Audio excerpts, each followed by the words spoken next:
It's just like, wow, I'm not normally the subject. I'm normally the interrogator. The creation of humanized antibodies and what eventually became the best-selling drug ever, which is E08. Yeah. That was the reason why people didn't like me. I know more people who got Nobel Prizes than probably watched Love Island or whatever.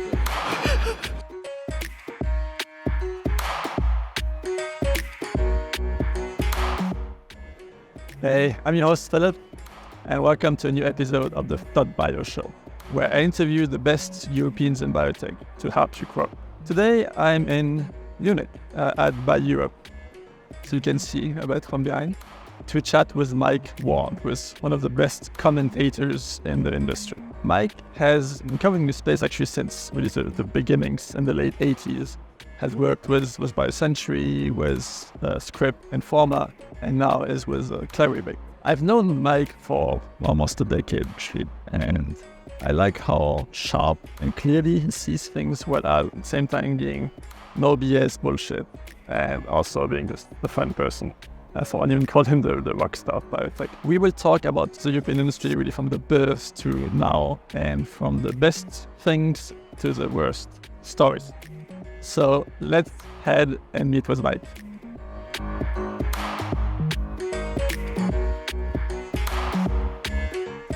All right, welcome Mike, welcome to the show. Well, thanks for having me, Philip. As we were talking, now you're on the other side. Exactly, it's an interview. It's just like, wow, I'm not normally the subject. I'm normally the interrogator. So this is going to be an interesting experience. Not too stressful. It's okay. It's okay. I'll just do what I usually do. Tell the truth. It's easier to remember. That's great. So let's start with the truth. I think I want to start with, as you have covered the space since really the birth of the industry, from the birth to now. So what's kind of some of the best and some of the worst you have seen? Yeah, so you're right. It's almost 40 years. So I've been covering the sector. So there was hardly anything here in Europe. There was maybe about 10 companies. So we've seen a lot. The best and the worst. I think there's one thing that it's almost two sides of the same coin. Yeah. And that is around the creation of humanized antibodies and what eventually became the best-selling drug ever, which is E08. Yeah. And yeah, how this works is that one, obviously brilliant science, right? Greg Winter and his lab, Nobel Prize. They got the Nobel Prize for it, and quite rightly so. But and this was a time when nobody believed in antibodies. They were used as diagnostics, but that was it. But what we actually had was that Greg Winter had come up with this science. It was backed by the Medical Research Council. So obviously that's the best of things. It was in Cambridge, in the late London, 80s, 90s, the Golden Triangle. Yeah, the Golden Triangle. But what actually happened was that science, it didn't just, wasn't just around the creation of Cambridge antibody technology. It was also morphosis in Munich. Yeah. And it was also an Australian company called Biotech. So the IP had kind of been spread around, and that was part of the problem. Yeah. Because actually there was a sort of a dispute between those two teams. What you also had, though, was at that time in Europe, funding was, if people think it's bad now, it was non-existent. I mean, the amount of money the whole of the European biotech sector would raise, these days, you can see companies could raise in one Series A. And that was the whole totality. So money was really hard to come by. And the public markets, for example, the London Stock Exchange, they had recently changed their rules to allow biotech companies to float. But even though they didn't have a trading history, but they had to sort of demonstrate that they had assets that were interesting. And one of the ways you did that was doing a deal. So what we had is we had Cambridge Antibody Technology. At the time, they had a molecule called D2E7. You have a great memory. Which became Humira, and they licensed it to Canol, which was the pharmaceutical arm of BASF. Yeah. And eventually that got acquired by Abbott, which became AbbVie. But we had this company that was struggling to get finance. Yeah. And MorphoSys was also in a sort of a similar space. Yeah. These guys are working on human antibodies. Okay, in the States at the same time we had Abgenix, and we had Medirex. I think, and both of those companies eventually got acquired. But at the sort of the turn of the 1999 or thereabouts, these two companies were able to go to the Nasdaq capital market and raise $1 billion, or in that kind of order. Whereas Cambridge Antibody Technology and MorphoSys really struggled to raise money. Was it in the hundreds of millions that they raised? It was about that. Okay. I mean, that makes difference. Yeah, and what it meant was that, for example, for Cambridge Antibody Technology, they just basically ran out of steam. Yeah. They'd managed to do a deal with AstraZeneca. So AstraZeneca owned a big chunk. Yeah. But the company was eventually sold. Well, the price that AstraZeneca paid was about $400 million because they already owned a big chunk. Because AstraZeneca wanted access to antibodies. And that's it. Now, again, it was still early days for the development of Humira. And AstraZeneca sold that asset to AbbVie, or their share of that asset, for $400 million, which is about the equivalent of 1 week's revenues at peak for Humira. But what we had a situation where we had a little biotech company in the UK that created the best-selling drug ever, which was probably the original pipeline in a drug because of all those different indications. And it struggled. So I remember once interviewing David Chiswell, sort of saying, how does it feel to be the CEO of a company that created the world's best-selling drug,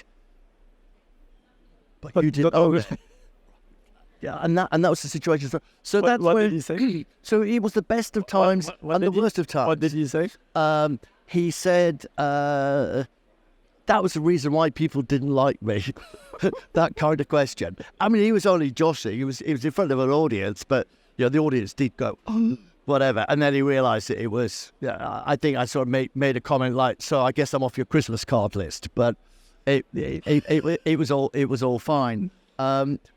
But that's just an interestingly, when we sort of look at the European biotech scene, absolutely brilliant at the science, and potentially translating it, but it just doesn't seem to work because of the capital markets aren't here, and there've been attempts to sort of see it, but what we've seen in the for a lot of European companies to have been successful, they had to go to the States. Yeah. And it's worth remembering all that original science that, in fact, spawned the US biotech industry. A lot of it actually originated here in Europe anyway. So, for example, the sort of the monoclonal antibodies, that was MRC. Genentech's first products. Is it? There was tissue plasminogen activator, came out of Belgium. The human growth hormone stuff came out of Sweden. There's a lot. And then like Biogen, mRNA come from Germany or from Europe. Yeah. It's Europe's always been great at the fundamental science. It's just always been sort of being able to sort of like translating that into commercial success. And again, sort of thinking about the best and the worst. Now and then, I would be asked by venture capitalists or CEOs of companies to sort of talk to CEOs who are pitching to other VCs, and they show me their presentation because I've seen lots and lots of presentations, and often it's the first advice I have to the European CEO is you have to channel your inner American, because the number of times they're giving the presentation and they're already telling you what the ends are with it. And well, there's this challenge and that challenge. It's not like, oh no, this is going to be the biggest thing, which is why when you have people like Abgenics and Medirex who are able to raise all that money based on chimeric mouse antibodies, not human antibodies, they're able to do all that. And it wasn't because these CEOs that we had, sort of the management talent, wasn't that they weren't any good, because Simon Moroney, who was running Morphosis, a giant of European biotech, David Chiswell has been very, very successful in helping mentor and grow other European businesses.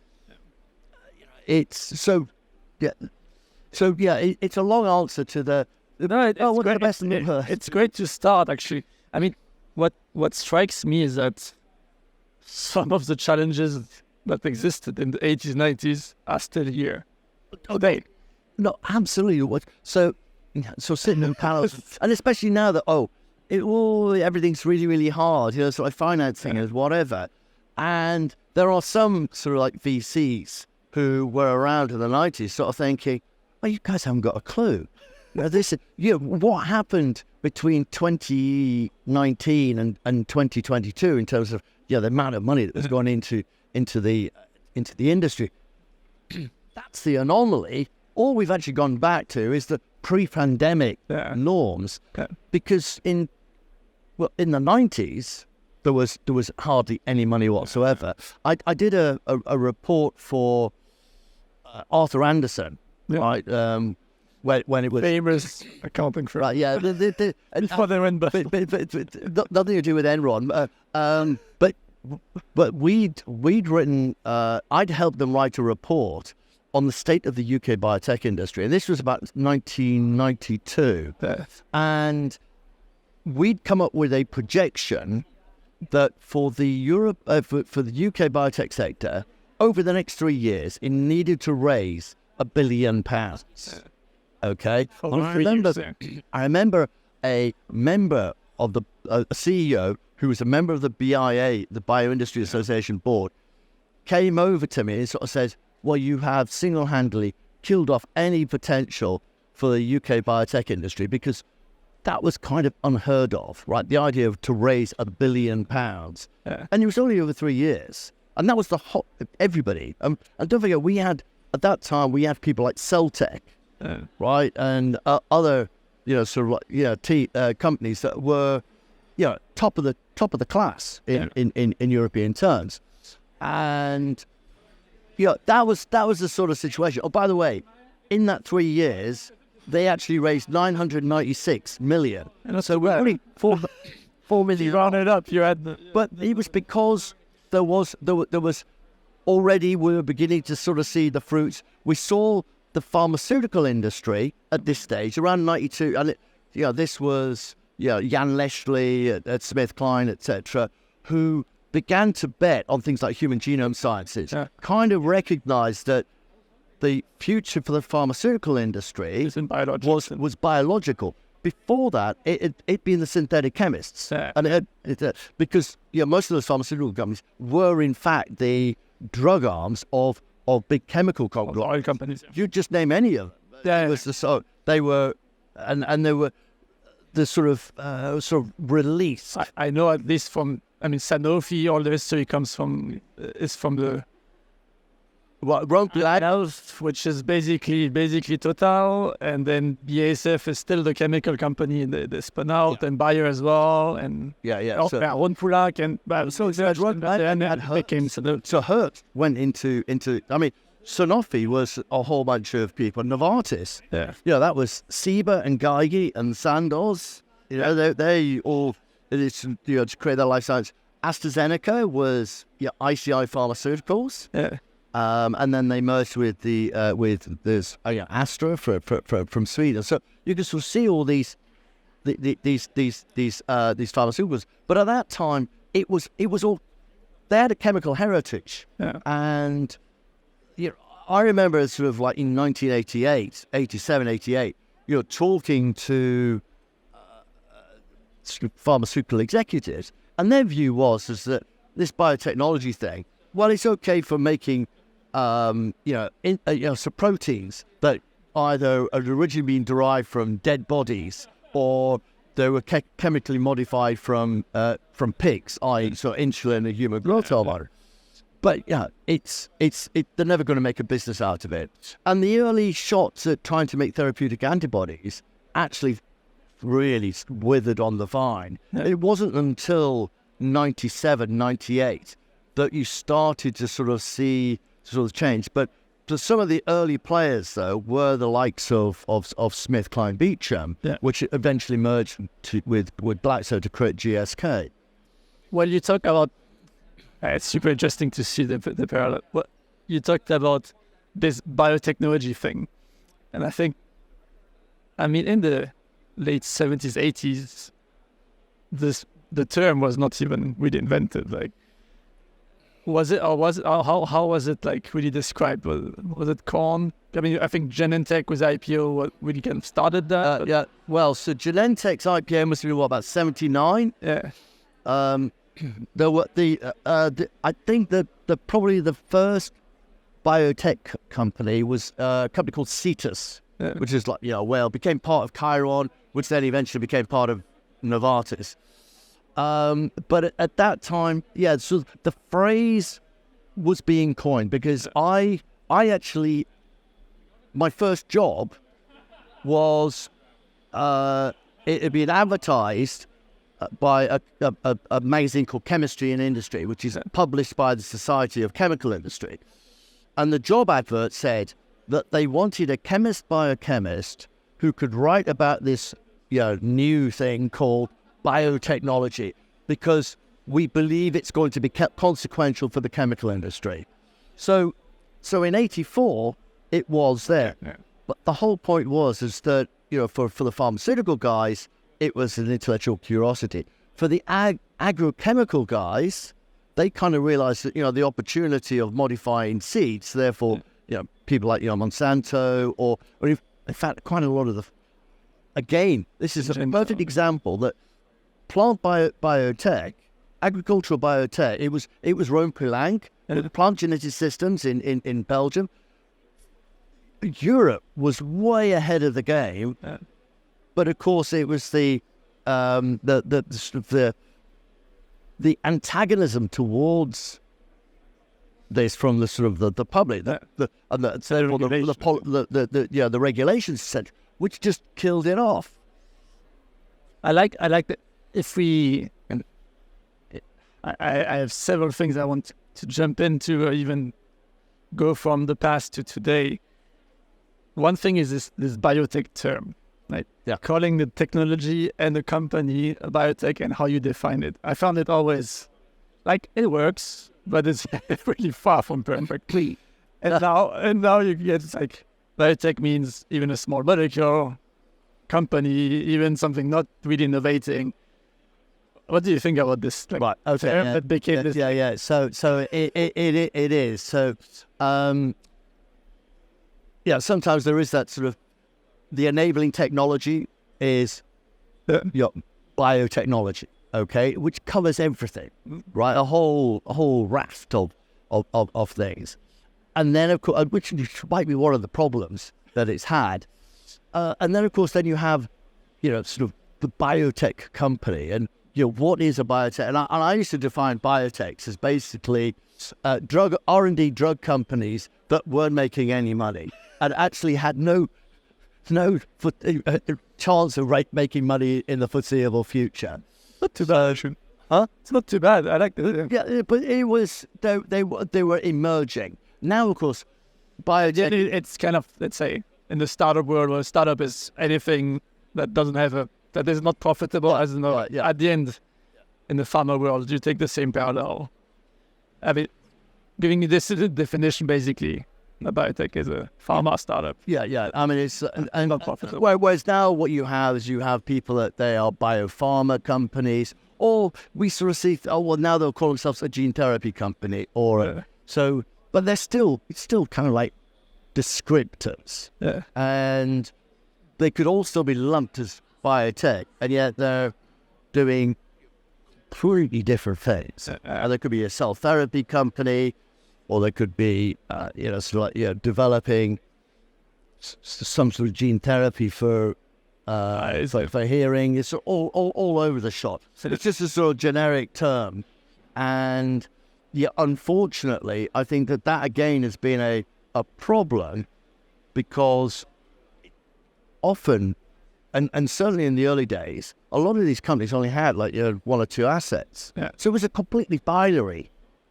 situation, and you'd see someone that everybody was really, really excited about, because there's a huge. I mean, people sort of think there's hype and bubbles these days.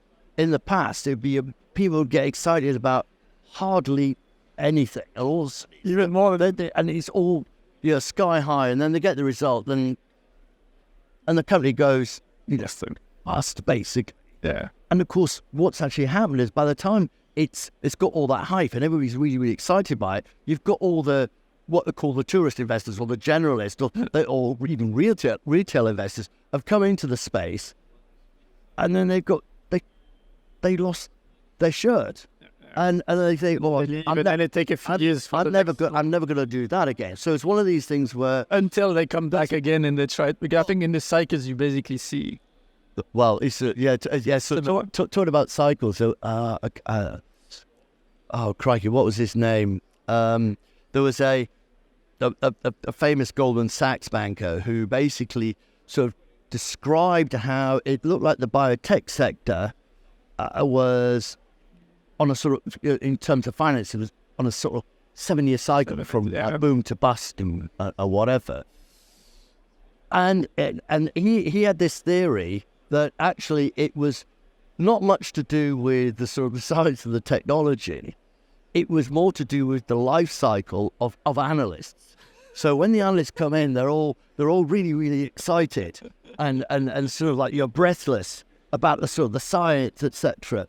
But eventually they kind of like get jaded and they decide they don't want to do it anymore. They're burned up for 6-7 years. And then they're gone, and they might go and join sort of companies or actually do something that it's not too hard on them, and then you get the next crowd coming in, and it may be apocryphal. It might be it's a fun story to tell. Yeah.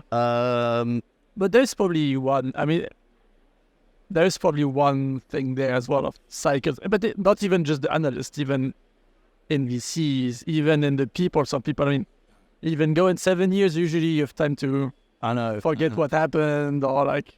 So of course, as you pointed out, I've been doing this for a long time. So therefore, he's just like, oh yeah, this reminds me of X, Y, and Z. So that's it. Or sometimes you get the CEOs recycled or whatever, and you go, didn't you used to do such and such? It's like, oh, yes. So you do see these cycles, and then sort of the echoes. So again, sort of coming back to the point of where we are now. We in 2001 when after the sort of the internet bubble, right? That burst, but also at the same time we had the sort of the first little draft of the Human Genome Program, where Bill Clinton, who was the US president at the time, and Tony Blair, who was the UK Prime Minister, basically go, well, this is going to be this, and this, and there was a sort of a sense of they kind of like killed the potential because this was over-promising. But it was also, nobody should be making money out of this. Okay. There was that kind of like that view of this is going to democratize healthcare, but with the internet bubble bursting, there was a nuclear winter for 4 years. So it took 4 years to recover in 2001, and then in 2008. We saw all of those banks. I mean, they were big backers. Mm-hmm. Lehman Brothers was a strong supporter of life sciences, etc. And I remember, I was, at BioCentury at the time, and we had the meeting, when Lehman went bust. Was this a sort of an existential crisis for the sector? Because at that time, still we didn't have companies making much money. I mean, there were some that were making money, but the sector still required tons and tons of capital.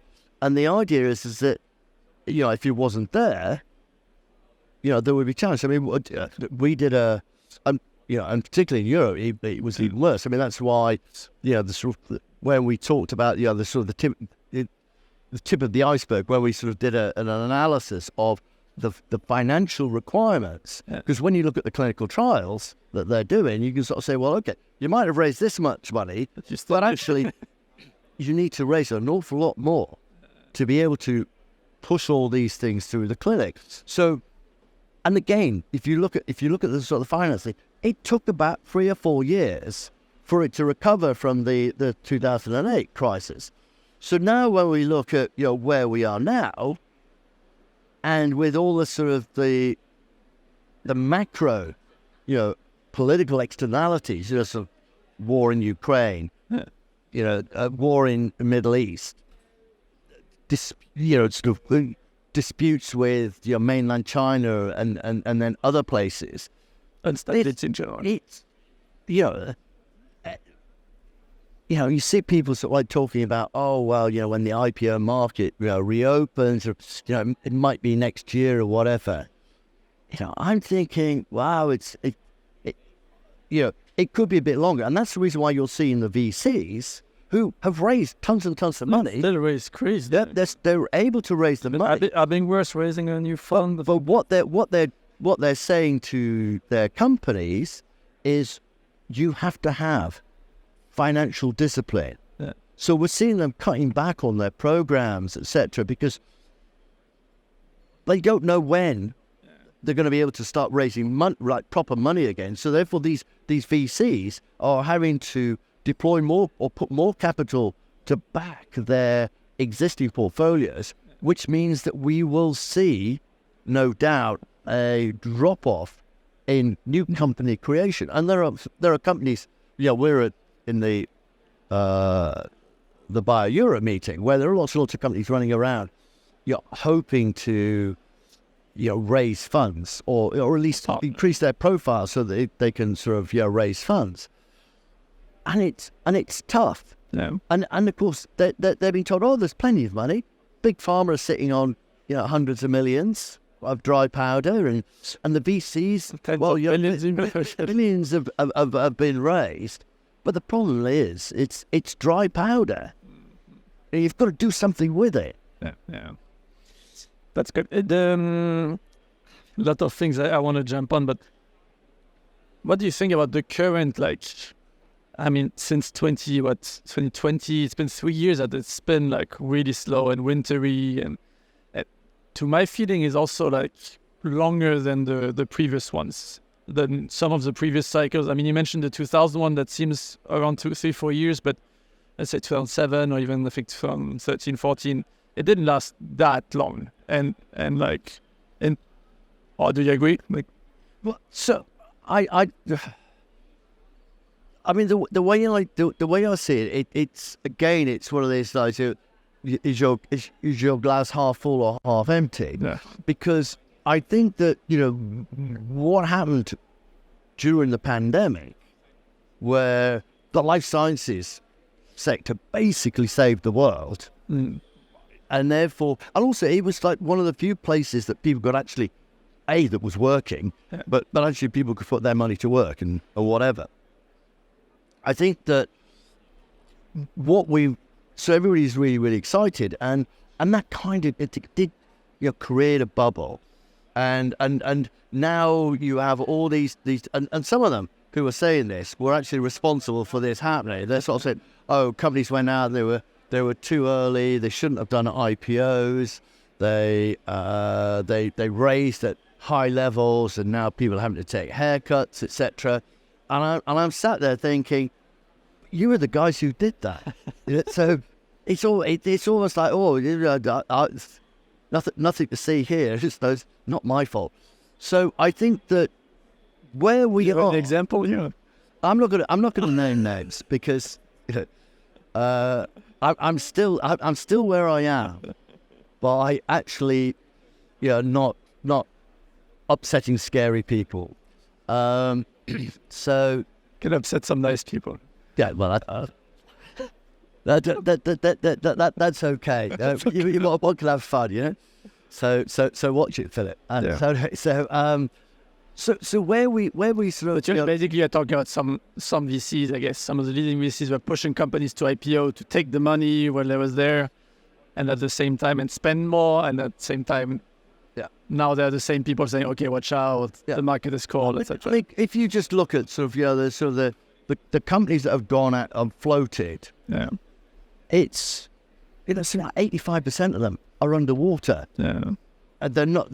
And when you consider what inflation is, they're probably almost all underwater. So there wasn't so much discipline there. But of course, when people now try to float, you've got an awful lot of investors who went, well, the last time I touched that, I lost my shirt. And and some of them have lost huge amounts of money. I mean, it's just like, well, it's incredible. And of course, in hindsight, everyone goes, well, what did you expect? It was like preclinical, But so that's that's sort of part of the problem. but at the same time, I mean, on that as well. I mean, it's whether dancing chairs or when there's money available, everyone wants to pick it and not be too late or not being left. I mean, it's also normal during COVID if there's so many generous investors or people who wanted to put money to go and raise it. I mean, would you, if there was money on the table, would you go, oh, no, I don't think it's right. No, of course not. I mean, the mantra always is, take it. never leave money on the table. Yeah. Right? It's like, But your point is maybe that don't take too much or don't oversell, and then it can. No, you have to deliver. Yeah, and I think that is the issue. So now I think that what we're going to sort of see is we're going to see some discipline within the market. So companies will probably be able to do IPOs. Yeah. Not anyway the sort of the volume that we saw for a few years, but people are going to have to be exceptional, right? They're not good science, exceptional science. No. And people, and there's got to be a clear route to what does how are they going to get regulatory approval for this product, and are they going to get reimbursed? I think at the end it raises the bar. I mean, when there's higher competition or lack of money, higher competition raises the bar.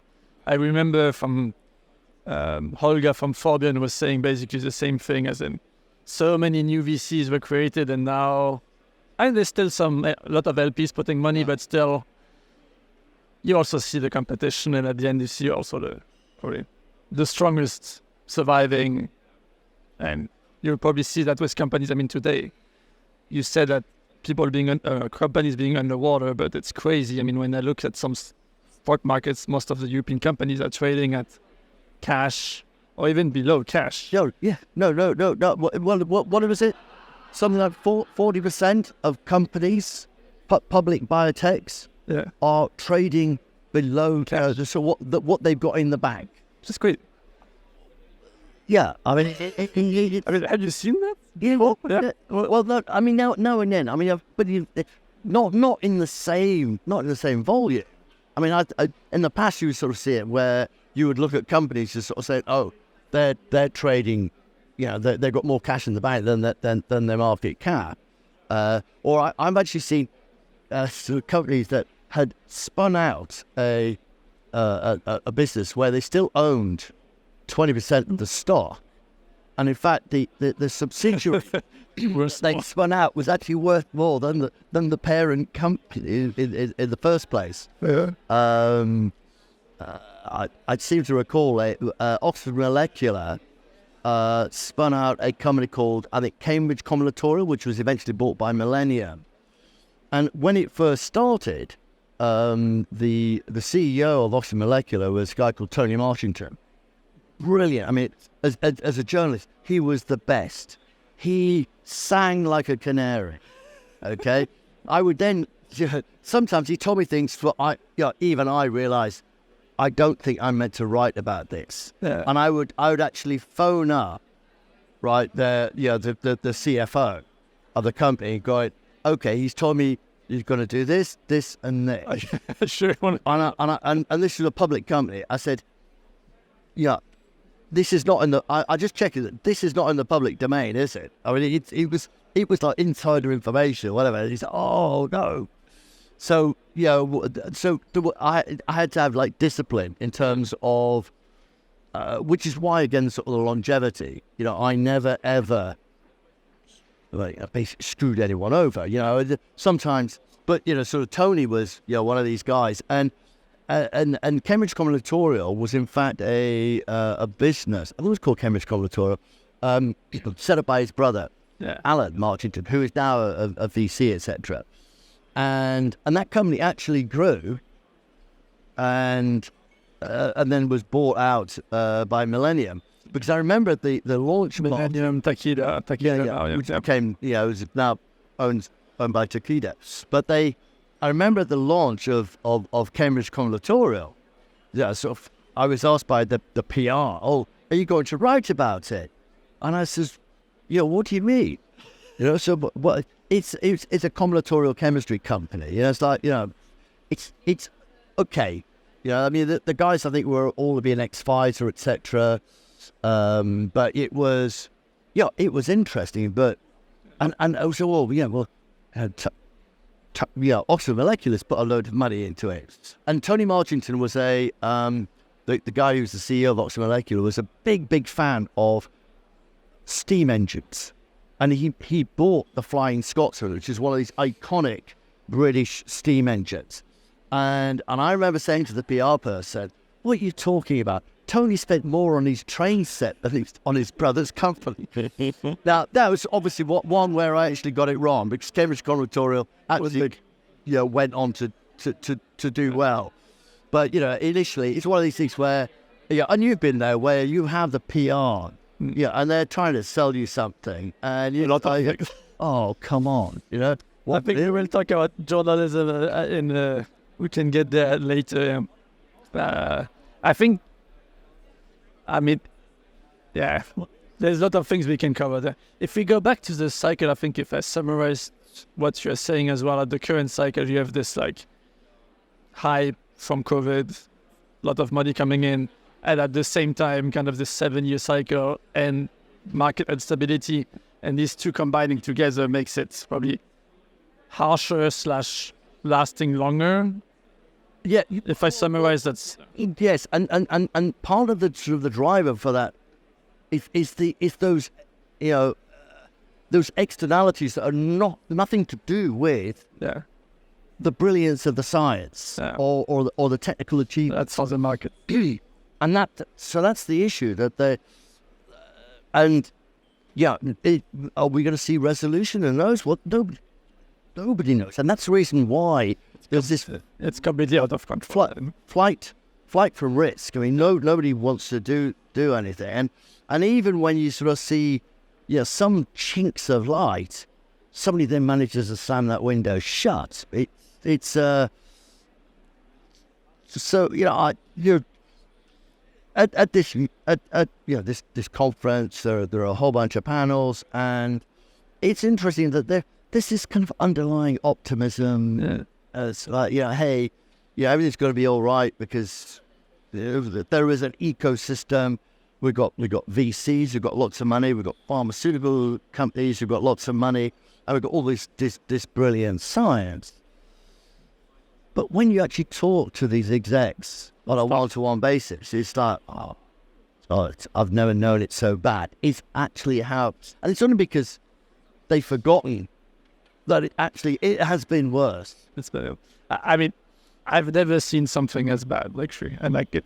I mean, you're a young boy. I'm Yeah, I'm young, but I mean, in almost 10 years of at least covering and looking at it, but it's definitely way worse. Yeah.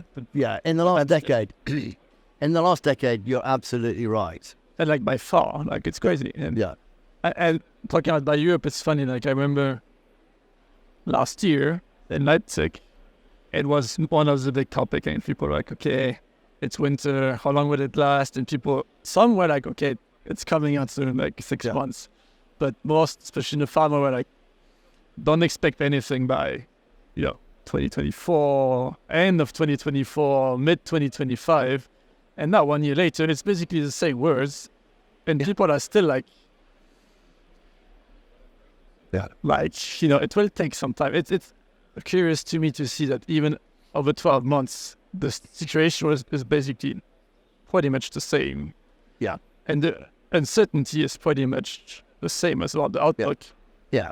Which is like also a bit worrying if you think about all these companies who were in the same stage like almost 1 year ago. Yeah. And we're already trading below cash. I mean, and that's the issue, because of course, so one of the advantages, for example, the US companies had in the past, compared with their European counterparts, is the fact that because they were able to access cash and big boluses of cash, much more than the Europeans could do, is it meant that they could actually really accelerate their efforts, and they could also try things out. And okay, it wasn't a disaster if something had to get sunsetted or whatever, but they were able to accelerate. But what we actually now have is, we had the pandemic when it was very difficult if you wanted to start a clinical trial, unless you were doing something in COVID. And all these COVID trials. Yeah, but that was it. But so we already saw a delay there, and now you've got the situation where, it's 20 million to run start doing first in human trials, etc. And if you haven't got access to that kind of cash, then you're held back, and the clock is ticking on these. Not only in terms of sort of the intellectual property associated with it, but also the science is moving so quickly. There's this sort of your innovation convergence. That actually the next wave, the next generation is already upon us. I mean, you just sort of think about in the Hep C space in 2010 there was nothing really. It was like you've got interferon and ribavirin or whatever. And then also we saw the protease inhibitors coming along. It's like Sovaldi and Harvoni or whatever, and they shot up because they were like nearby cures. Completely killed the addressable market off in about 5 or 6 years. But you saw just the sort of the waves and waves of innovation. It was, and we're going to see that again. It was sort of like look at CRISPR. Or well, not CRISPR, but look at gene editing, where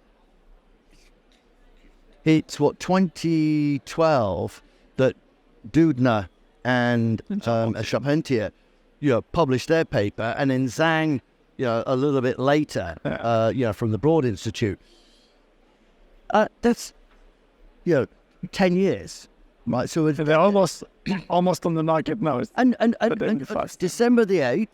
Right, we're all going to look at and see what happens. Now, that's for the CRISPR-Cas9. Of course, there are issues around IP, around depending on whether you're based in Europe or whether you're based in the US. So, small issues. So it's just like, I've seen this before somewhere. It's that sort of, guys, resolve it. Don't put money in the pockets of the lawyers. Just play nicely in the sandpit. Resolve it. Cross-license. And everybody's happy, right? Which is, potentially your one solution. So, because there's enough of a pie. But what actually is going to happen is a CRISPR-Cas9 is effectively the first generation of this stuff. And a bit like if you look at the antibodies, it started off where it was, straightforward mouse antibodies, then you had the chimeric, then you had what were called humanized antibodies, and then you had the human antibodies. And it was every 2 or 3 years you saw these breakthroughs coming through. And the results of that were more and more useful to the point when, until recently, all the best-selling drugs were all biologics and were all effectively monoclonal antibodies, but like human monoclonal antibodies. Yeah, most now. Most of them. Some enzymes replace, I think, still, but yeah, most of them, yeah. Yeah, but 20 years ago, zero, yeah. nothing. You mentioned, while we're still on the public market, what do you think about Abivac's IPO? I mean, Abivax, they managed to raise 200+ million. Yeah, so again, I think that if you've got a story that resonates, and again, people understand now because of COVID, etc. People got a much better understanding of vaccination and the value of vaccination, etc. So I think that 5 years ago, it would be more of a struggle than it is now, because people go, vaccines. Effectively, vaccines good. Yeah. So I think that, but I don't think that that's the it's all that's the window is open. Yeah. I think that's what we're going to see. It's quite surprising to see it in that timing. I mean, it was surprising to me at least to see that they managed to raise that much right now. Yeah, I don't know the thing. It's not anomaly. I don't know how many insiders were involved. Yeah, because that's one of the things that you would. Yeah, if I was now a journalist and I was sort of analysing that deal, I would look and sort of see, right, okay, so how much was floated? Did it go out at the price, or was it at a discount? And how many insiders actually participated in the round? It was a big part. So there's a whole bunch of. So I saw it, but I didn't necessarily look into it in any great detail.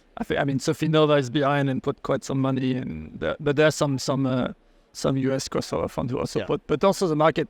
And I think after trading they were minus 15%. Yeah, just after the first day. So that's it. Which is a sign also the kind of market corrected as well. But just thought about this. If we go back to the definition of biotech as well, I mean, we're taking a bit of a loop, but towards also what's happening today.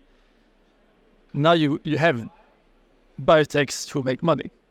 Yeah. And we still define them as big biotech or biotech. Let's say, whatever. I mean, the BioNTech in Europe, you take the BioNTech, the Argenx, etc. Also Moderna in the US. But it's funny also how do you just from the term, how do you define them? So I wouldn't call them biotechs anymore. We call it biopharma. Okay.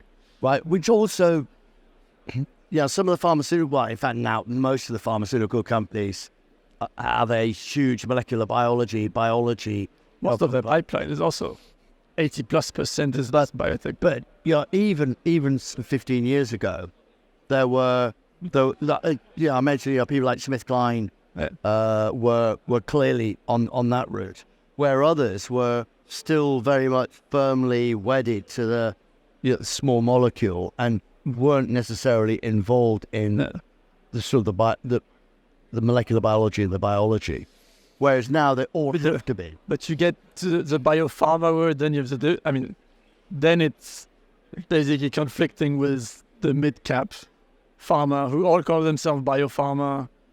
So there's, let's say, Ipsen, Servier, which for me is very different from a Genmab is very different from a Ipsen, for example. Yeah. And therefore so again it's kind of, because obviously we always had to sort of find some sort of like jam jar label that you could give these companies, because you're right, there's almost like sort of what's it, your middle strata or whatever. There's a where this sort of mid-tier of people like Ipsen, Servier, Almirall, and they tend to they've either come from a sort of like a private foundation. Lundbeck might also fall into this category, and have been located at in a region, and they've supported that region, but never really globalized. Someone like Ipsen now has got global, ambitions.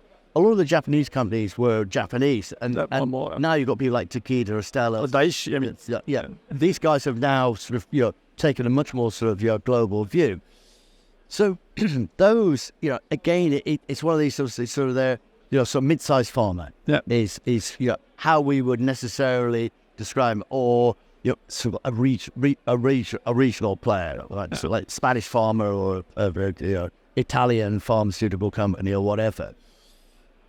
Then we have, and I've heard, for example, Bio, the Biotechnology Innovation Organization, it came up with almost like how it was split in the market for what we would call biotechs in terms of R&D stage companies and clinical stage companies. To again sort of differentiate that. And then revenue stage are profitable. Yeah. So they were not basically commercial stage. Yeah, commercial. And that's the, and it's part of the evolution. So it's a way of almost stratifying. Yeah. So it's like we're all humans, so we're all biotechs. But in fact, what kind of when we actually deep down and we start stratifying it. So but you've got are likely to sort of be sort of end up with Alzheimer's or whatever. You can sort of stratify it that way. So I think that actually, what's in an A? A rose would smell as sweet by any other name. I was about to say, but I was just curious to hear your definition and from seeing also these terms evolve over time. Yeah. And where you are so at the end of the day, I agree with you. I mean, it's just a word. It tries to encompass something and to help when you hear a word, but it's not 100% definition. So going back, it's like when I was at I was a science and technology editor at European Chemical News, and I was writing about biotech. So writing about cell tech, right, which was had originally been backed by the MRC. It was an MRC. All the science had come from the MRC. They had a sweetheart deal with the Medical Research Council of the UK.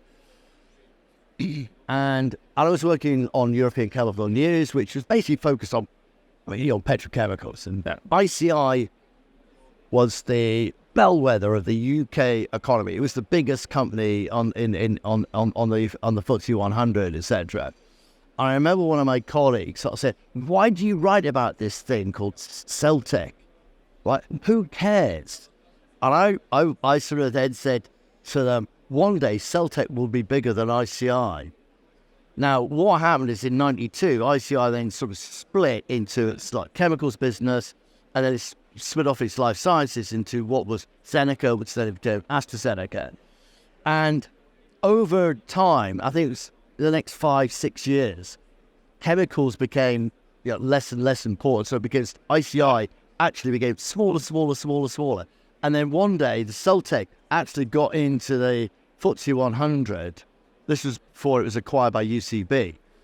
Got into the FTSE 100, and I phoned up my former, just talking about you owe me a beer. That's what I said. I told you it would happen. So, let's go to the then, and you owe me a beer. Yeah, exactly. Yeah, remember that bet? Good. That's the good one. And stay on this big biotech or biopharma. I mean, I think that's a really interesting development that, I mean, it never happened really in Europe where you have biotechs were still standalone companies, let's say. I mean, Genmab, Argenx, BioNTech were all worth north of more than 10 billion and making actual, billion euro revenues and are profitable and are still as a standalone. And this, it basically never happened. In the last, let's say, the last decade, this happened before.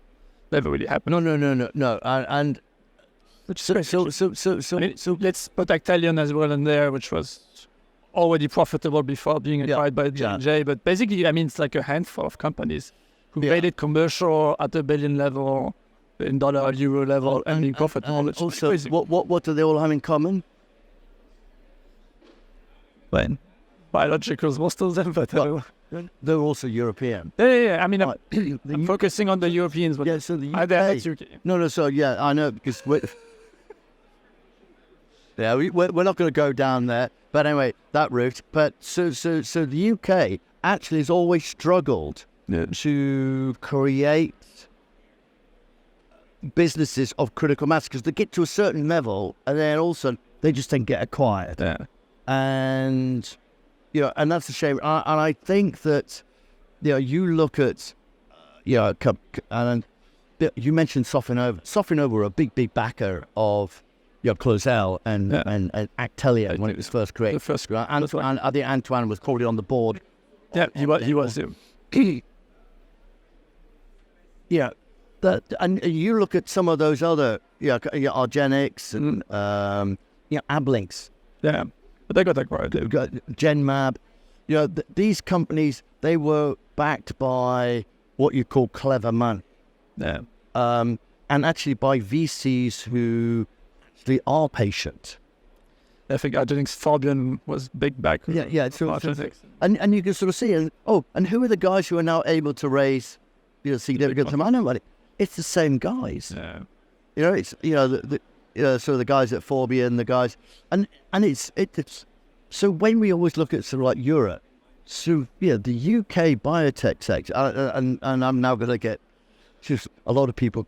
So I go, why are you sort of like bad mouth in the UK?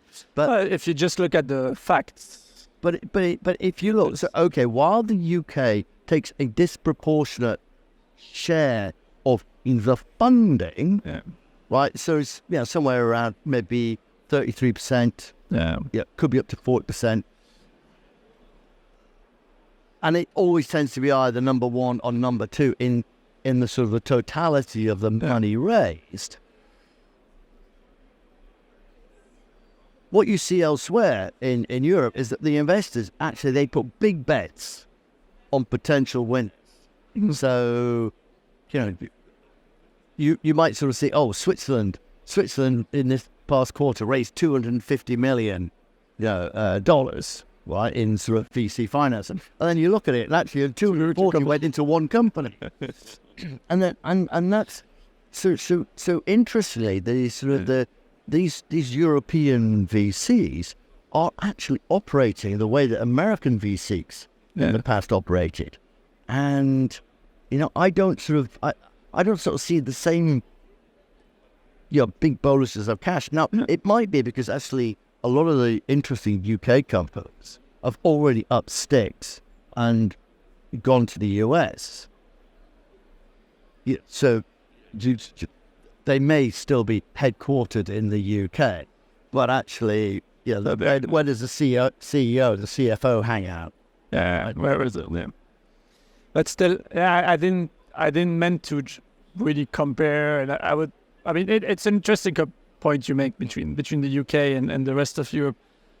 But I was thinking also really more from the today you have these 3, 4, 5 large biotech companies, and this is a really interesting evolution at the end, and it, as you said, a lot of VCs made good returns on it, and also for the people, the people have experience in commercializing and bringing these drugs to markets, and it's super beneficial. Yeah, but it kind of makes sense though, because if you sort of think about it, some of the most successful pharmaceuticals of all time, companies of all time, and certainly in terms of innovation, have been European. You look at Basel, right? Switzerland's a tiny country. It's crazy. And you look at its capability. You look at Sweden, again, a tiny country, or Denmark. These are, I know Novo Nordisk is now like the largest European pharmaceutical company. Market cap. Yeah, by market cap. Yeah. You're the largest market cap company in Europe. All right. Yeah, but it's starting. Wow, that's crazy. But it's and you can sort of see that there has to be cross fertilization where people sort of like moving around, and I think that we've seen the sort of some of the recycling Yeah. of executives, etc. And I think that's interesting. I think that when we sort of think about Europe, I think we should sort of compare it with Massachusetts, right? Yeah. The whole of Europe with Massachusetts, or the whole of Europe with California. Partly because the way that the VCs look at things is that I'll go to things that I can sort of visit in an hour and a half. Mm. And in Europe, if you were sort of like in Munich, I think we saw the sort of the statistic. If you're in Munich, you can get to everywhere within 2 hours. And if we sort of Western Europe as a cluster, then all of a sudden it's like, it's punching above its weight. No, it's good. I mean, my point of it was also like, maybe you could think it would be a natural evolution that some companies become billionaires, but I think if I look back at it in 2010 or even 2015, it was not obvious at all. And you had the same discussion as, in Europe, a bit like in the UK, all the assets get acquired much earlier because they don't have access to, we know all the problems, not access to massive rounds, etc. But at the end, it's not really what happened. And you have these like 4 or 5 companies who made it really big and proves that it's possible. I mean, it's more like a fact, and it's interesting to look back. But in most cases, it's kind of almost and it never happened it's by luck rather than design. I mean, it happened 5 times. I mean, BioCentury, I would guess there's some luck from the epidemic that's unpredictable. Okay. But So Genmab or Gen. Okay. Genmab, right? Genmab is a really interesting situation. So it actually originally spun out of Medirex. Yeah. Okay. And I actually remember being at the first ever pitch that Lisa Drakeman, who was the CEO of Genmab back in 1998, right, the first ever pitch, because in fact, she was at an investor conference. She wasn't meant to pitch, and somebody dropped out, and somebody said to her, "Well, do you have a pitch?" And she didn't, but she came over to me. She said, "Did I have access to the internet?" And I did. So I was able to connect, and we downloaded her presentation from the States, so she was able to give her presentation, which basically meant I always got the red carpet when I visited Genmab, right? Because I was there at the beginning. But their product, Darzalex, okay, it originally was partnered with GSK, and then there was some issue. GSK handed it back. Okay. Now, when you were reporting on a sort of day-to-day basis, and you saw a pharma company, hand back an asset, 80% of the time, it's a bad thing. It's not good news, right? Oh, we've got all the work that they did on it. They've given us all the sort of the material files, etc. Oh, it's like, and we got that money as well, yeah. But where Jan de Winkel was really, really brilliant, right, was the fact that he then managed to license it to Johnson & Johnson. Now, Darzalex is one of the top 10 best-selling drugs that's crazy, in the world. Now, the whole point is that the technology platform that was associated with Darzalex, it's a platform company, Genmab, right? And obviously, they've been able to actually sort of develop their own products. But it's a really it was one of those things that what looked like probably sort of an existential crisis for the company. Actually, it came out the other side, all singing, all dancing. So Genmab is one of those companies that, it's, I've really, really, like BioNTech, I've really enjoyed watching their progress, because I saw them at the start and how it's grown, and one has one's favourites, and you want them to do well, right? Because you like the scientist behind it, or you like the CEO or whatever, and you just go for it. I mean, it's a good positive, I think, involvement. And it comes back to what you said at the really beginning. It's the same. I mean, the face of the coin. Yeah. Sometimes great news and bad news, but the bad news becomes the best news ever for a company like Genmab, which is amazing. And it's, I think, a great kind of closing on this, like, let's say, biotech sector. And I want to go a bit more on the personal side. And I think we mentioned journalism, and you mentioned here as well as like, okay, there's a bad news, and how is it twisted, or how you get pitched a lot, and a lot of stories that are really interesting a lot, or like, and I think, I mean, journalism in biotech, I mean, I would say from talking to people in the space, it's not that well understood how really the media, I mean, media first, there's not that many media, but also it's not that well understood how things work in the background also. So maybe we can talk about this sort of like, I mean, yeah, what was your experience like? It's probably a very general question, but like, should to explain to someone, let's say like, someone like average manager, someone average attendee here at BioEurope, like what is really happening kind of behind the scenes, and how the media / journalism actually works in biotech specifically. Yeah. Okay. You've got 1 hour. No, I'm kidding. Oh, okay. So the process would work, something like this, because there are different.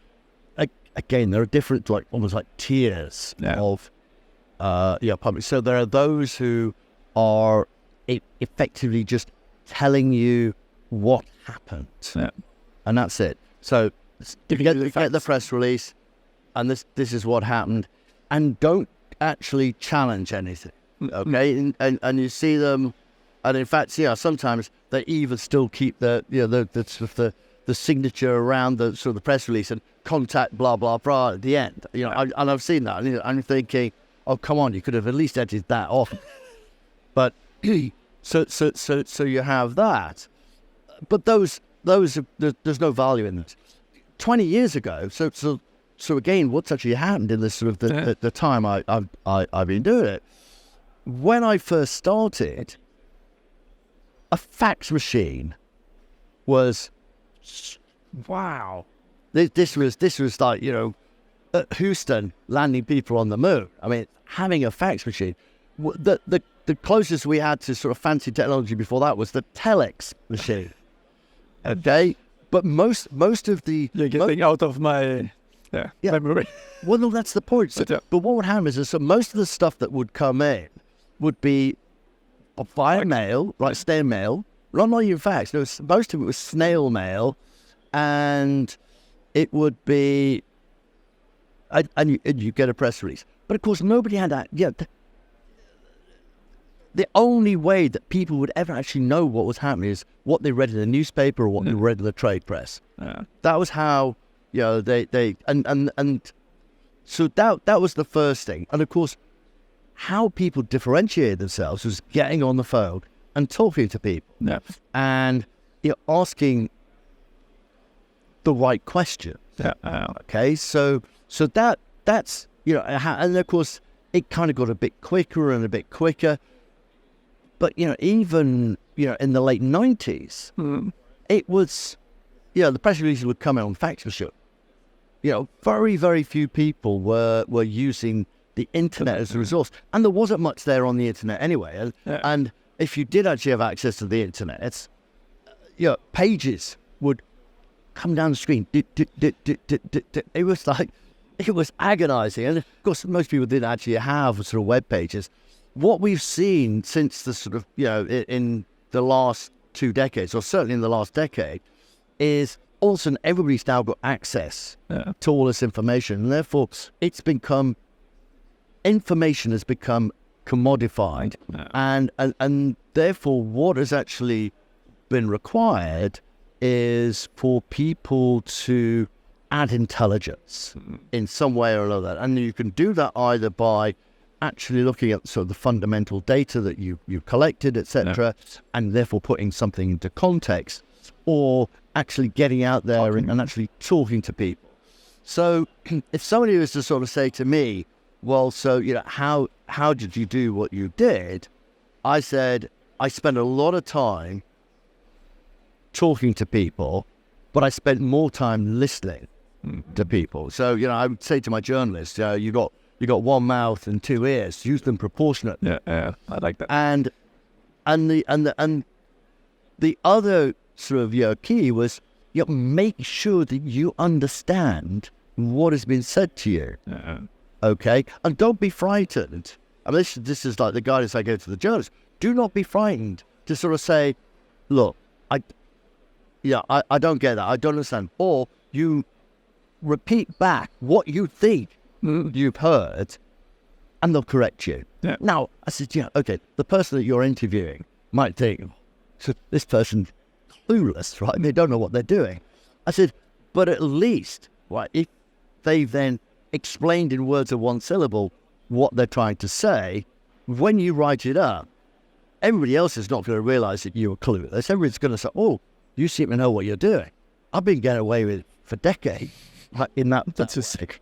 It's about having sort of like an open relationship. And one of the other things I would say to, like, for example, company CEOs, etc., about when dealing with the media, is you have to understand what is the motivation of the person who's interviewing.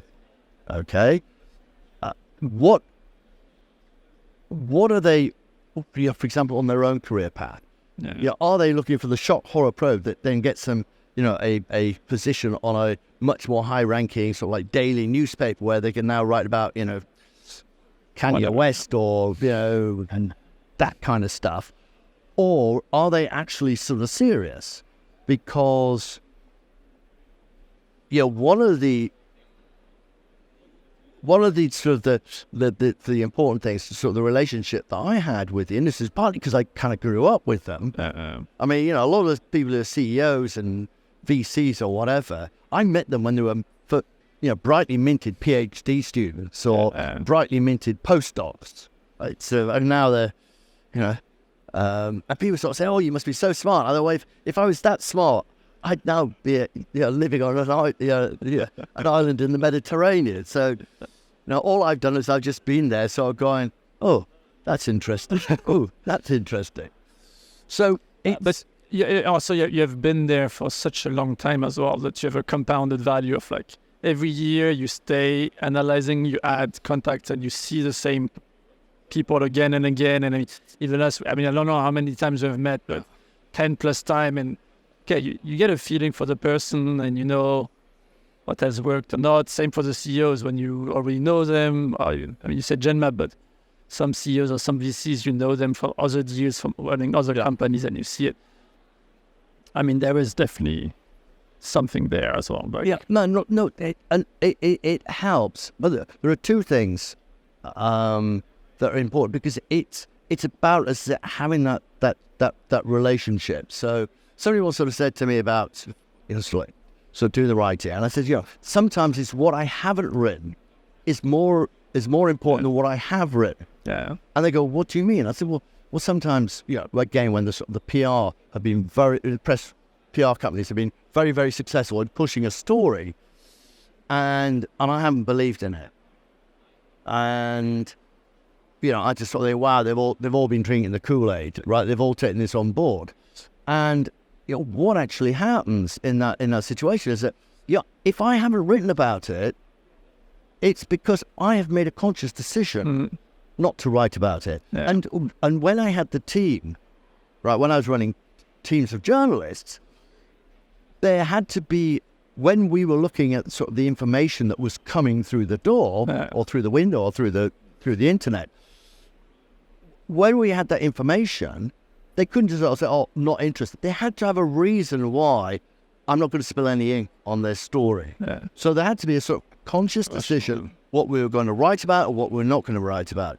What we wrote about is, did we have something to say that was interesting, that would move the conversation on, develop the conversation? Because there's no point us wasting our time just repeating what everybody else, who's some of the stuff that is free. So therefore it was, And then the next question would be, okay, this looks really interesting. What else do we need to do to make the story even more interesting? Yeah. And the way, again, is by having the network, one can phone people and sort of saying, did you see that news? What did you think? And that's, sort of, a sense of, or getting a sanity, I call it getting a sanity check. Yes. But, sometimes also, even with the PR companies, one eventually builds a relationship where, they send you, and I sort of say, right, you're not going to try and sell me a pup because you know that I will never talk to you again. And they believe me, right? So, I would ask them, and they would. I sort of say, "Look, am I going to look an idiot if I actually ignore this?" Yeah. And I have a relationship with some of them that they go, "Yeah, it'd be all right. Yeah. Don't. Yeah. I'm not going to push it, right? I'm not going to say, oh, you must do it. You must do it." I think that's an interesting point as well. I mean, if you take with a PR agency, so I mean, for those who don't know, really the communication agencies were like trying to get the message out, and obviously talking to media, trying to convince usually that the story is interesting, and sometimes adding background as well. And if you expand it also, I mean, all the let's say executives or all the network, it's a really small world, the biotech world, especially if you take European biotech is extremely small. And you want to have good relationship and not screw up people. You want to be friendly, but at the same time, you want to remain to your values or stick to what's most interesting and not bend this. And I think this is a very tricky thing. You're absolutely right. I mean, because I remember once there was one CEO where his company had some really bad results. And in fact, it was an existential crisis for that company. Eventually, right? It managed to limp for about the next 2 years, but eventually died. But at the time, the CEO sort of said, "Oh, I've seen your story." And he goes, "Wow, you really stuck the boot in." And he said, "But you're right. Yeah, it was fair, right? I didn't over-egg it. And also they had the opportunity. So if ever I saw something, I always gave the CEO. So the CEO didn't see it for the first time in the publication. I gave them an opportunity. This is what I am writing. Yeah. Okay, you have an opportunity to respond to it. Yeah. Was part of that. The second thing is that there were times when, I would come across some information, or I would triangulate, and the CEO or the investor would go, "Look, this is because none of the stuff that we were writing, it was we are going to break the world or whatever." But it was, they would sort of say, it's a really, really, you're absolutely right. This is what's happening, but it's a really, really delicate situation. Could you hold off? We'll give you the exclusive when it's, ready for prime time. And, that's what I did. Or sometimes when I'm sort of pursuing a story, the CEO would give me some information off the record, confidential, for my information, to help me understand. I couldn't write about it, but it at least enabled me to write my story, right? That it was on solid ground. It was sound. And coming back to this thing about that's why it's tricky that you're it's we're helping you, but at the same time you can help back, but not help too much. I find it a very tricky dance. You're part of the ecosystem, but the whole point is, as you sort of said, everybody, it takes 40 years, right? In my case, to build up a reputation. Yeah. And what stitching one person up would be, it would disappear in a moment. Because people say, don't talk to them. You can't trust them. etc., etc. Yeah. And I know that that's happened to people. Yeah. You know, because I've always been interested in sort of seeing who else is in the space.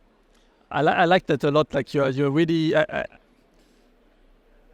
I didn't perceive that part of you that much. I mean, I enjoyed how you dance and how you stay like no BS, but I didn't see the behind the part of like where it's quite conscious and really long term. You're in the long term game and you're playing that for quite a while, and it helps you. It benefits. That's very interesting to see actually.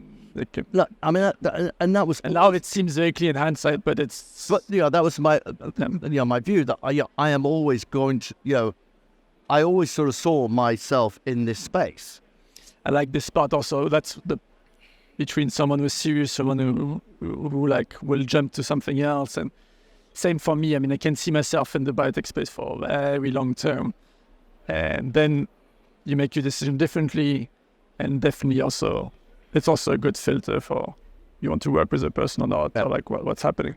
I like that. I mean, it's an easy thing to do though. I mean, it's like, wow, I love what I do. Yeah. Okay, I still love what I do because I get to talk to people who are super smart who eventually go to win Nobel Prizes. Yeah. Okay, so I sort of say to people, you do know that I'm actually connected and to a whole bunch of people who've got Nobel Prizes.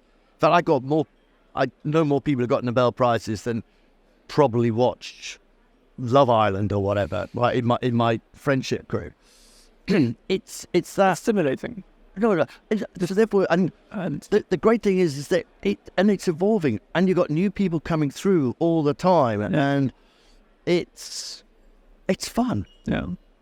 What I like also from what you said, and maybe I can add a bit from the media landscape. I mean, you had a particular view also coming from, let's say, Scrip or even BioCentury, which is always premium journals, so paid for publication. So really the audience pays for premium content, pays the journalists, and so it's publication will tend to be more high quality, more high analysis, versus some free publication, which now tend to be at least probably the most read now. Let's say, I mean, if you take the from the older one from the fierce biotech, which is still around and still very popular, to even the endpoints, to La Biotech, to still La Biotech today, to some others.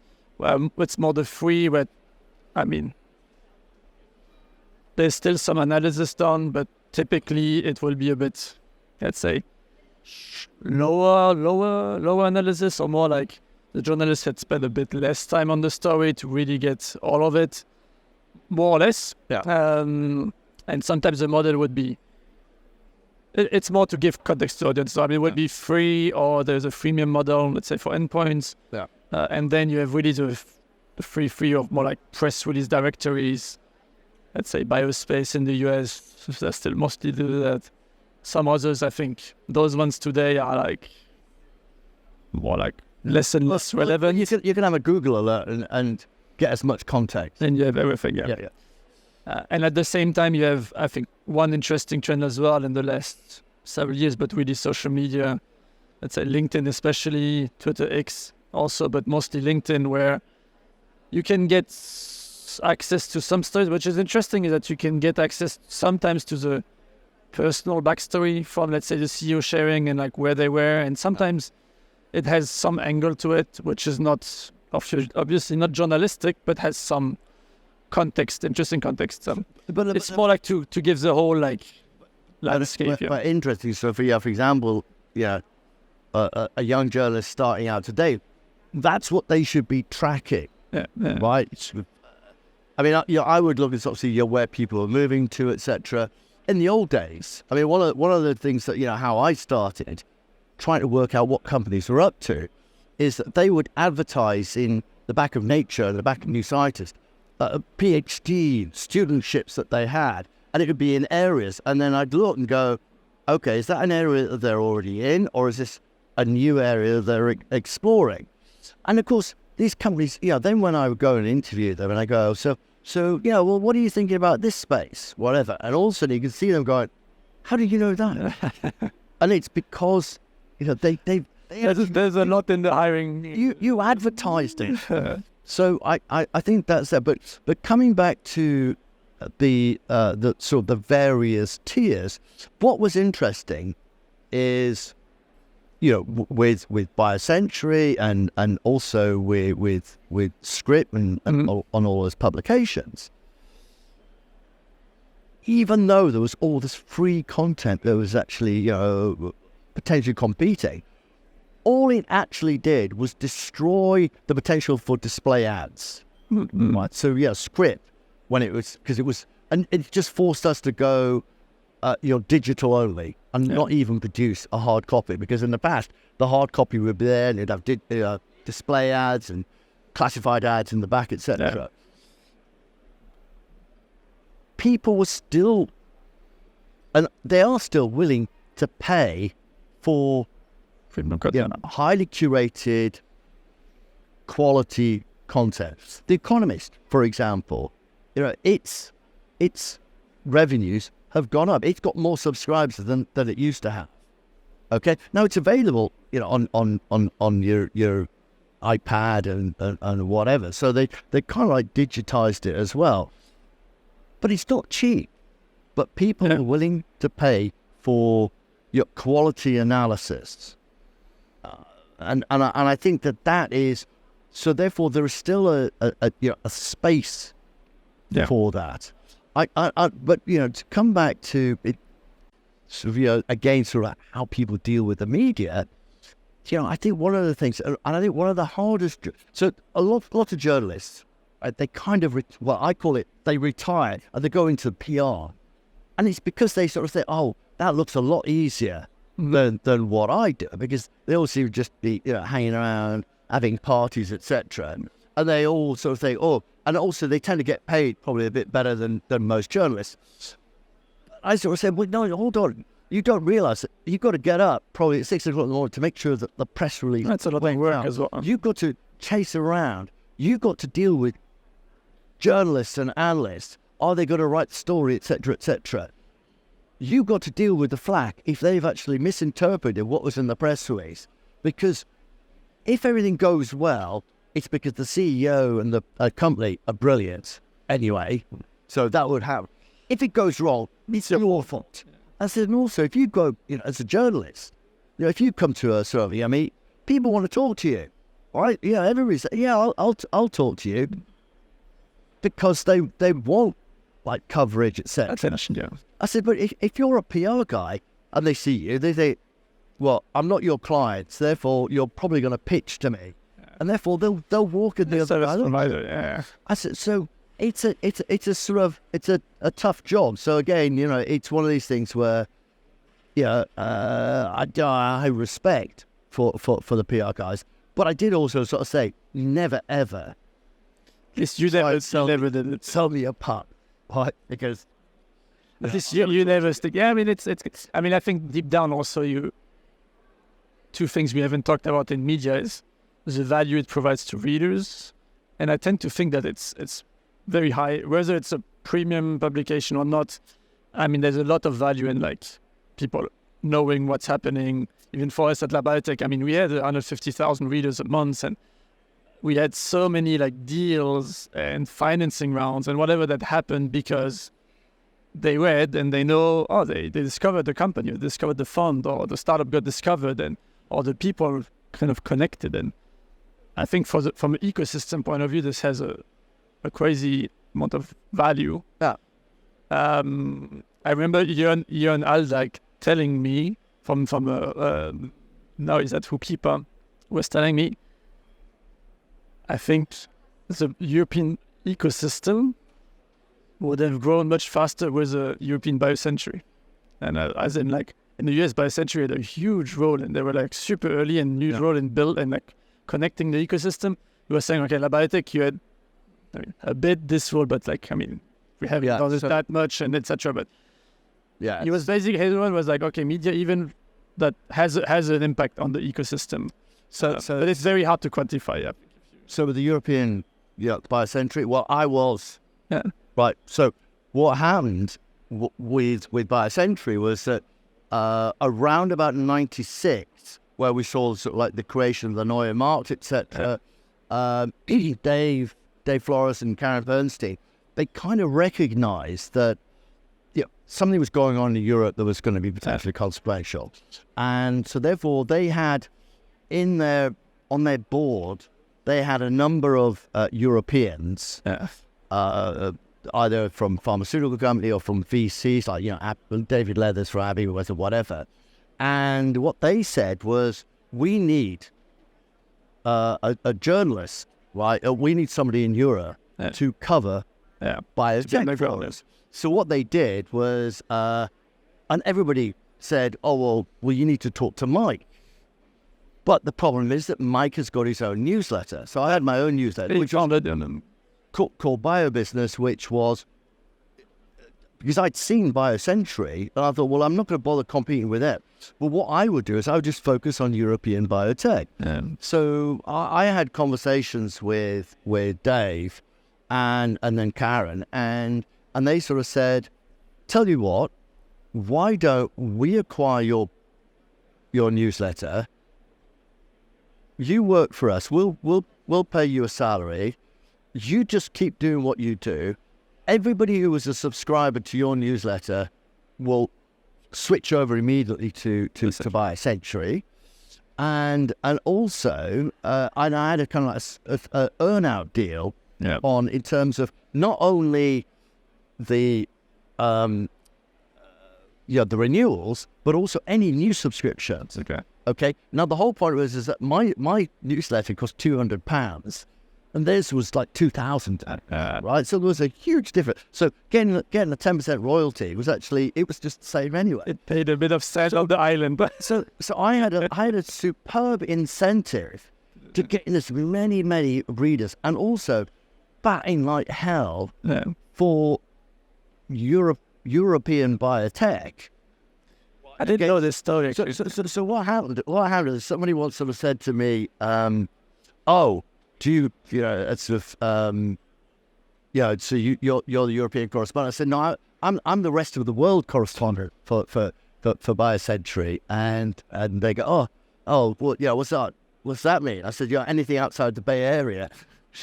Because because Massachusetts wasn't even that big, right? We're talking about 97, and it was, BioCentury was absolutely fantastic, right? It was great fun.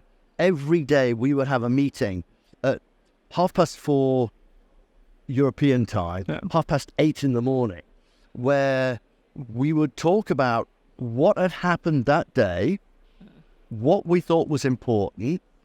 What would we need to do to move the story forward? How were we going to do this? And who should be responsible? And as a newsroom, we did that every day. That's cool. Okay, and it was you've met them, right? Those guys, all absolutely brilliant place to work, where also we knew, so it's interesting what Jon said, because we knew we were making a difference, because at that time there wasn't really much else out there. It's a great story. I think the second point of the media is actually also money, and I mean, even me just knowing the background at Biotech, also it's not easy to run a media company. No. And journalists are not the highest salaries, highest paid, but still, it's a lot of money to run these stories, and it's actually tough business. And if you zoom out, I mean, journalism basically one of the first industries that got completely disrupted by internet, media in general, or at least disrupted as in like had to change big times. And also even from a business point of view, I mean, most of the media companies even today are like struggling or like big times. And it's because it's a question again, sort of reinventing oneself. So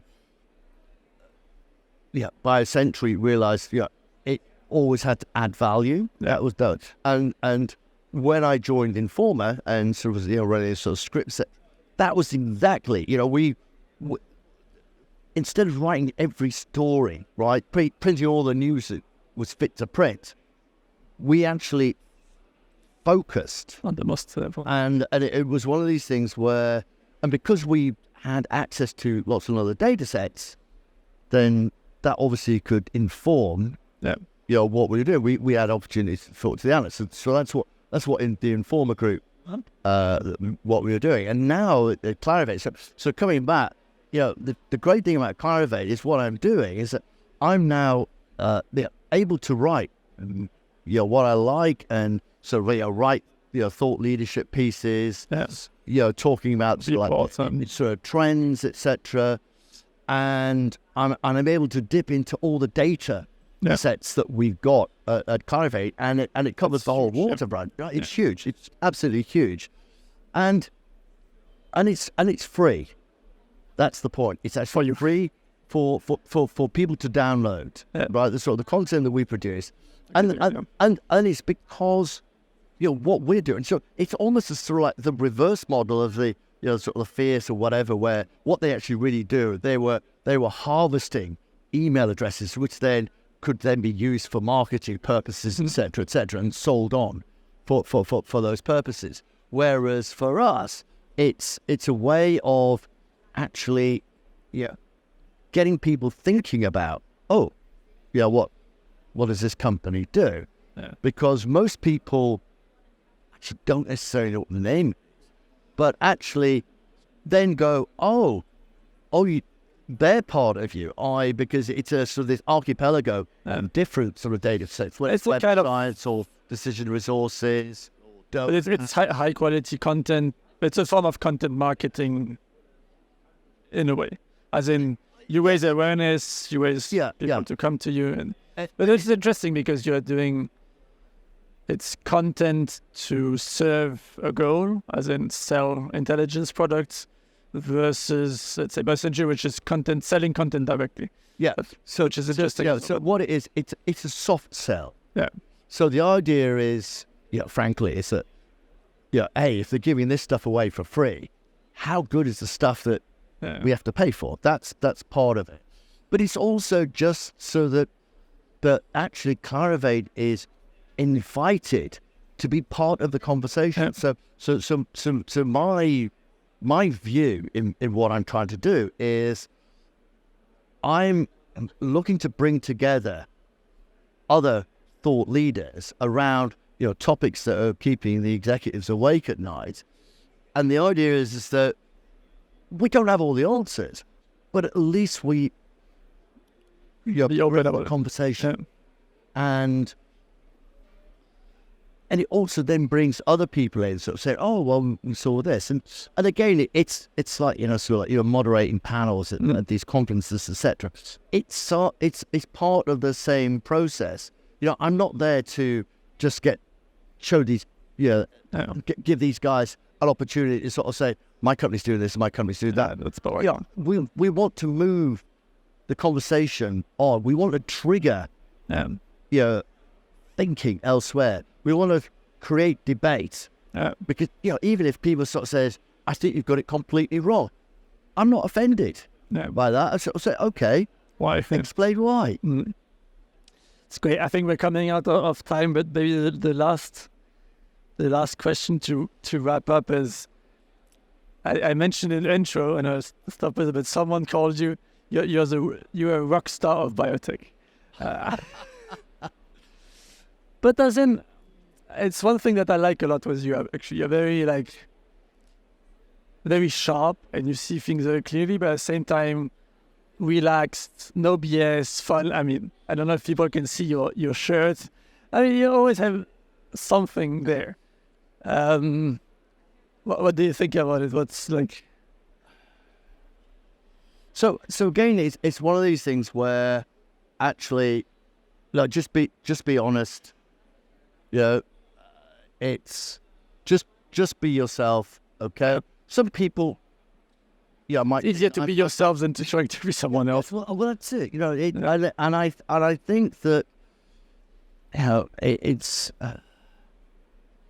Somebody once said to me, so like, what they came up to me and they said, what, at one of these conferences, why do you wear such wacky shirts and jackets? And I says, well, this is why. And they, what do you mean? So you just come up to me and start talking about it. Okay. And I says, and that's the whole point. I said, if I was anonymous, right, and I wore a suit or whatever, you wouldn't come and talk to me. I guess you have fun having, I mean, does it also express a bit deeper thing of like, okay, like, let's not be too boring. I mean, the industry is frankly quite conservative and quite boring. So like, also like, let's just be yourself and adding a bit of this twist. And so I've had a sort of a couple of occasions where, sort of one, in fact, it was the same boss. So there was once when we were going to meet the new CEO of the company and therefore, some board members. And he said to me, Mike, any chance you'd wear a suit and a tie? And I said, I don't have a tie. Well, I said, the only suit that I got is a dinner suit. And I said, and I've got the tie to go with it. And he goes, well, he said, you can borrow one of my ties. I said, no, it's okay. I don't need to do that. So anyway, we rock up the next morning, and my two colleagues who were there, they're dressed like funeral directors. Yeah. And I'm dressed as Ico. And then in comes the CEO and his posse, right, of other board members. And they're all wearing sort of like, gilet, polo shirts, and chinos. And I sort of like turned to I said, do you feel a bit overdressed? And then there was another time we went into sort of a marketing a company, and again it was we were doing some. They did a lot of stuff for brand awareness for cereal gummies or whatever, and we went in, and everybody else in the office was dressed like me, and my two colleagues were dressed, like, again, funeral directors. They stuck out like a sore thumb. So that's part of it. And it's just, again, it's just to sort of say, right, okay, this is how it is. It does get conversations going. Yeah. And it's, the challenge is that I can't wear the same jacket 2 days running. So it's a bit like that school uniform thing of like, well, if you're wearing a school uniform, you don't have to worry about what you're wearing tomorrow because you're going to be wearing a school uniform. Think about it. If all you do is wear a dark suit, white shirt, and a dark tie, or some kind of tie, nobody notices. Yeah. But I remember your shirt. Yeah. Well, this one, this is good. This is one of my favourites. It's good. Yeah. So it's good. So but again, the whole point is just also making it comfortable for people to come and talk. That works. And of course, the best way of actually gathering information is, as I say, is to listen. Cool. It's a great conclusion. Thanks, Mike. You did it for a bit of fun. I didn't know how this is going to go, but this is great. It's great. That's great. Thanks a lot. Thanks for listening to the end. This episode was great fun, but also quite stressful as there was a bug in the audio and we almost basically lost the microphone audio, which would have been able to publish the episode. Quite some luck there. But overall, I mean, I really enjoyed the discussion. Mike has really that clarity and has, 40 years, but still able to deliver it in a very clear, fun way and an enthusiastic way, which is great. Yeah, if you enjoyed the episode, please hit the like, subscribe, share button. Any of these actions would help. You can also leave a review on Spotify or Apple. And I would also be curious to hear what you think. So please, if you can comment on YouTube or Spotify, or you can just send me an email to Philip at Flot.bio. All right, that's it for now. See you in the next episode.